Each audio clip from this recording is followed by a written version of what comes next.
Hey guys, what is up? It's Dusty here and welcome back to another episode of the Daily Crypto News. And we got ourselves some very juicy update today regarding Flare, and it yet again is another crypto lawsuit. Now for all of the uninitiated, Flare just got released. This was a very well-known airdrop, especially for XRP holders, as they got a lot of it for absolutely free.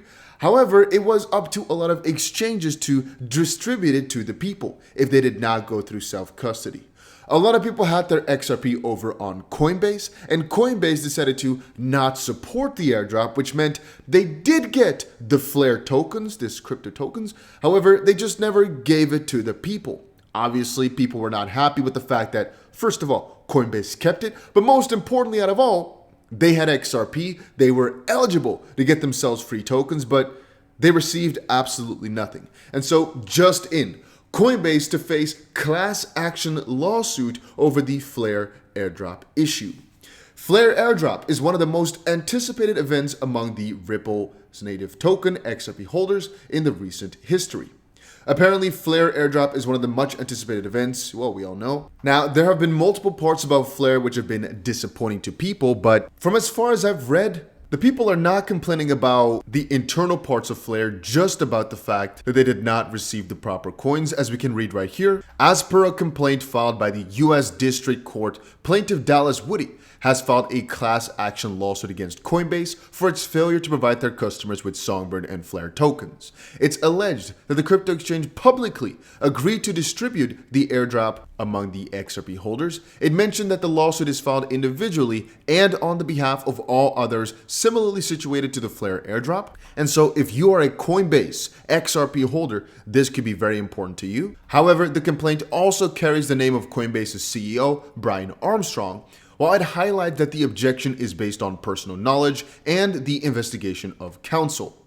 Now, plaintiff believes that some evidentiary support will exist for and later support the allegations set against Coinbase. What they're basically saying now is this: Coinbase illegally converted Flare tokens as own property, with a question mark. Now, how this issue is starting to come up more and more and more is partially because David Schwartz of Ripple had shown a lot of controversy, or I guess a lot of criticism regarding the way that Flare did things. Again, personally, I'm not a big fan of Flare, even though I'm extremely bullish on XRP, and I do believe that the Flare price could do extremely well and that Flare has its purpose. I personally don't think the token distribution was fair, and I think you're being taken advantage of, even though it's free. I personally said it before, even though the idea and the fundamentals of what they're building is good, the way in which they distributed things, it looked to me as if it was one big money grab. But hey, I'm always waiting for somebody from Flare to explain it better to me. But as of this point, I am disassociating myself with anything Flare related. I just thought that this lawsuit was very interesting, and I know a lot of you guys enjoy Flare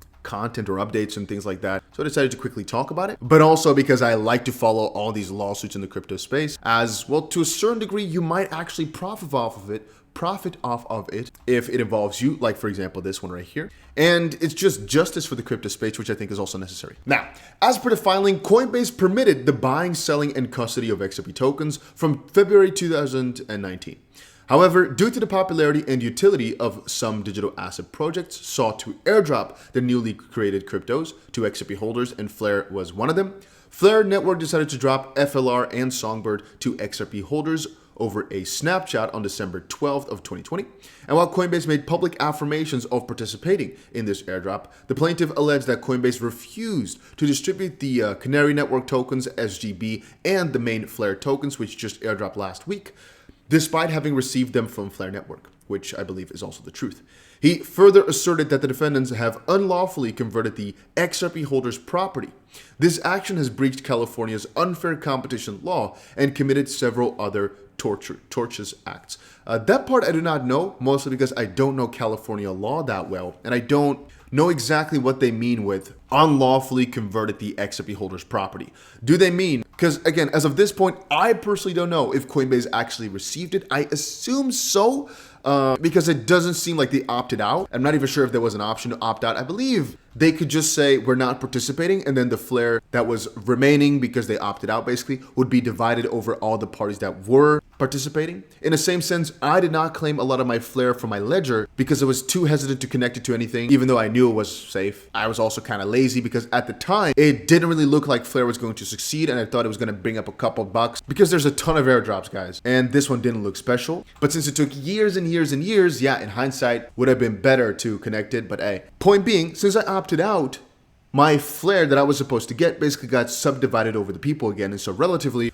everybody got a larger piece because some did not participate. And so it showcases that Coinbase did participate and so did receive the FLR, but just never gave it to the people. And so the idea now is that the XRP holders had legal rights, sort of, to this XRP airdrop token, flare, but didn't receive it. And for that reason, Coinbase is being sued, and I think that's indeed quite fair. From another perspective, it just depends on whether or not Coinbase said, hey, we're going to support it or not. If they never said so, I think it's an uphill battle because in theory, we could try and airdrop 1,000 tokens every single day to the addresses that are on Coinbase. And if they don't distribute all of them or give you free access to them, then we can sue them for all. That would be rather difficult. So I'd say it's only fair if Coinbase actually said, yes, you're going to get it. Yes, we opt in because we're going to support it, and then back out without proper solutions, basically. If they did not say that we're going to distribute it, then this is fair.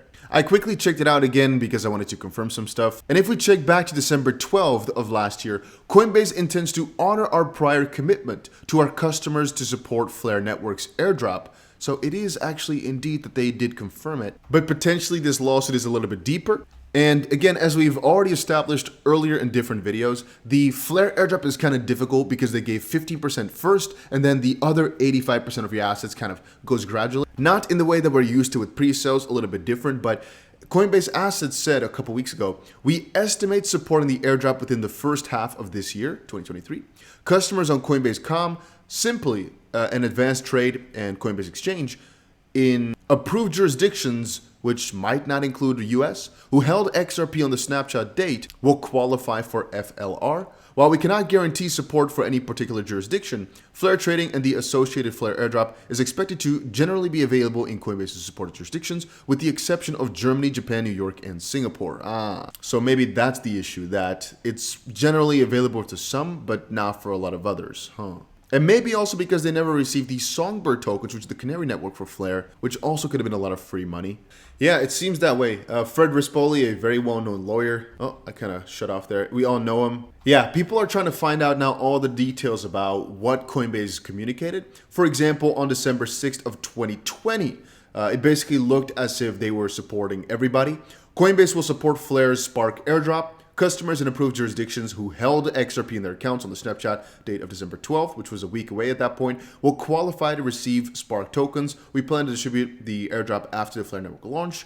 And so this is actually the most important piece to everything. Coinbase did opt in. And the most important question now becomes, what were the approved jurisdictions at that exact time? And so people are finding out all the details, grabbing the web archive as well. But yeah, this could actually move over to different exchanges after this as well. Let me know down below where you had your XRP on, I guess, years back in 2020 at the end of it when this airdrop was happening. Let me know if you knew about this whole situation. Let me know if you are troubled in any way by any of these exchanges. Let me know down below. And yeah, just know that they are looking into it, at least. Some community members are not letting it go, especially the lawyers. And yeah, in terms of customer satisfaction, this was not the best move from Coinbase. And here somebody was talking to Coinbase support and those guys did not know about it. Now, gotta give a little bit of a discredit to this one. You can't expect a support employee who's getting his modest $10 an hour, answering all the most stupid questions people would have, to know everything about every airdrop. I'd say it was not the best idea for this support member to speak on an airdrop like this, especially when it's so controversial, without looking it up. But I don't really mind a support agent not being the best at responding to your question, guys. Come on. These guys are, man, if you've ever worked in customer support, you know what I mean. Or if you've ever had to deal with people in a job like this, you understand it's a job. It's a tiring one. So I don't blame them. But on the other side, it makes sense that now the people are going after the money. And yeah, I'll keep you up to date with everything that happens in this lawsuit specifically for a lot of the people that are holding FLR. I'll get back to you guys soon if we get ourselves an update or if I get to speak with any of these guys. So stay tuned for that, and I'll see you guys shortly in another crypto video, probably somewhere later today. Thank you guys so much for watching, and make sure you press that like button.